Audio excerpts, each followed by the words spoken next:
So what's up guys, welcome back again to another vlog. So for today's vlog, kukunin na nila yung kanilang 13T na engine na owner type Jeep. So andito na sina boss dito sa labas. Pero bago kami mag-vlog ng owner, papaayos muna namin yung kanyang kotse, yung muffler ng kotse niya. Papascab namin. So bumili kami ng scab na may stinger. So ito. Yan, bale ano to, limitless na scab na may stinger. So tara guys, so simulan na natin. So dito na nga kami sa Eduardo's. Yan, papaayos mo natin tong kotse ni boss. Ang ganda na ito guys, oh.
O Joel, anong gawa? Busina, nawala. Busina. Ay, nice ni Kuya Joel ang ating gauge. Nakabitan na natin ang Team Garote na sticker. Yan. Alam nyo na yan pag nakita nyo.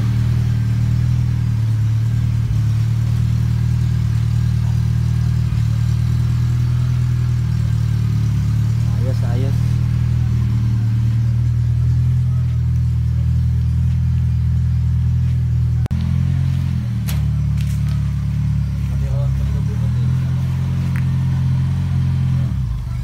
Bale, papakarwash na lang tayo mamaya.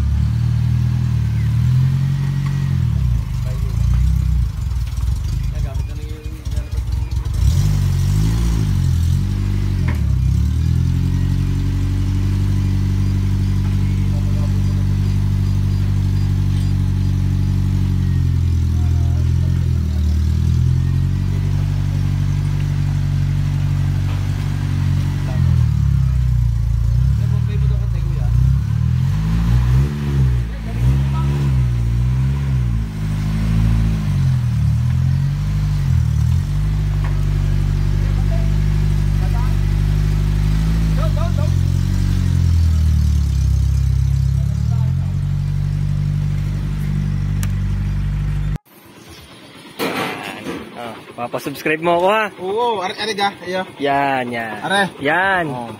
Yan, thank you. Na yan. Oo. Subscribe mo ako ha. Oo. Thank you. Oo. Salamat. Salamat. Yan, tapos na ipa-wiring.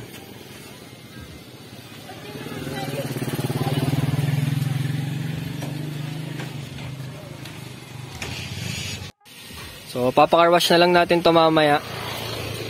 Magsasabay natin ni car wash to, pati yung yung pizza pie ni boss.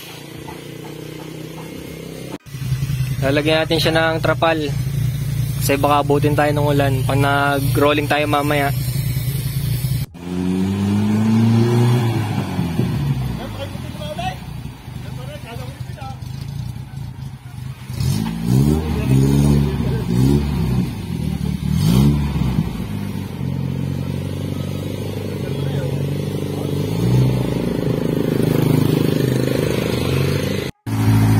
Pogi tuning.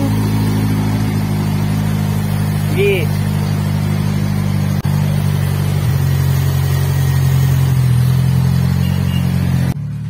Balandra mo. Gagos na yan.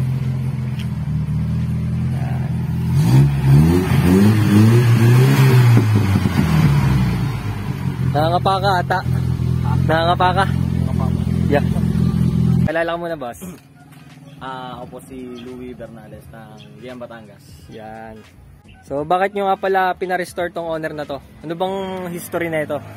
Pinarestore namin tong owner namin dahil ito ay ang aming unang sasakyan at unang adhika ng aking magulang. Yun. Di ba naulit mo sa akin kanina na dinrawing pa to ng daddy mo? Oo, dinrawing pa to ng tatay ko nung siya ay nasa barko pa na merong Atlantic Crusader sa harap. Atlantic Crusader. Oo, tapos yung production date talaga nito is 1996 to 1997 niya ginawa. 1996 to 1997. Tapos yung makina niya 13P. 13P engine.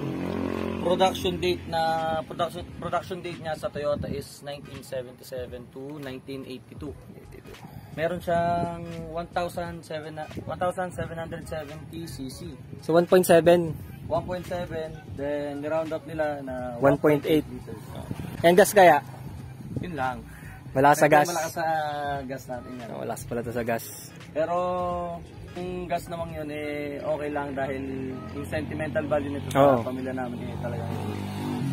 Ngayon lang kasi ako nakapag-vlog ng ganitong engine 13T. Yan. So kanino palang concept to? Ang concept na ito ay sa akin nung una parang gusto ko siyang baguhin talaga ng makina kasi medyo malakas nga sa gas, pero dahil pine-preserve nga namin na gusto namin na modern classic, kaya pine-preserve namin yung makina, pero yung body and yung stainless na is yun yung pina-restore namin. And makikita nyo naman na talagang buong buo pa yung pagka-stainless niya simula nung papakita natin yung picture nito dati bago siya ipa-restore sa amin.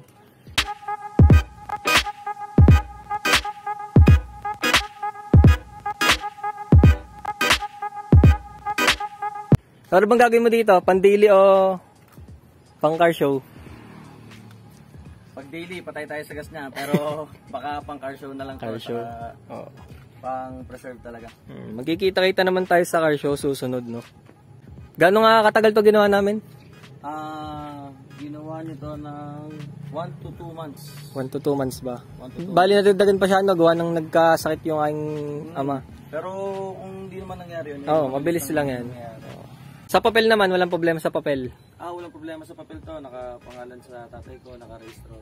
Okay na okay to, walang problema. Pero all in all, goods naman. Goods naman, wala namang problema. Napakaganda ng concept, napakaganda ng pagkakataon. Yun, thank you.